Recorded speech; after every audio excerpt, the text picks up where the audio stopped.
আপনাদেরকে আন্তরিক অভিনন্দন।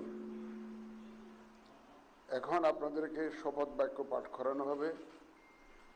আপনাদেরকে অনুগ্রহ করে দাঁড়িয়ে শপথ পাঠ করার জন্য অনুরোধ করছি। উল্লেখ্য যে আমি শব্দটি উচ্চারণের পর মাননীয় সংসদ সদস্যগণ ডট চিহ্নিত স্থানে নিজের নাম পাঠ করবেন। আমি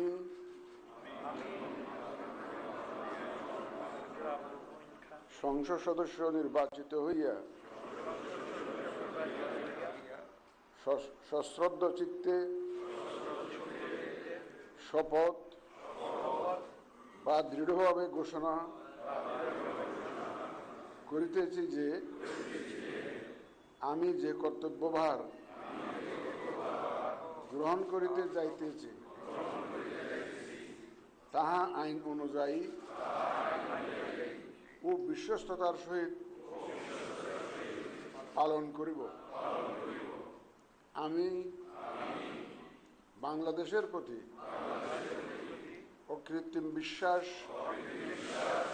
ও আনুগত্য পোষণ করিব এবং সংসদ সদস্যরূপে আমার কর্তব্য পালনকে ব্যক্তিগত স্বার্থের দ্বারা প্রভাবিত হইতে দিব না। ধন্যবাদ আপনাদের সবাইকে।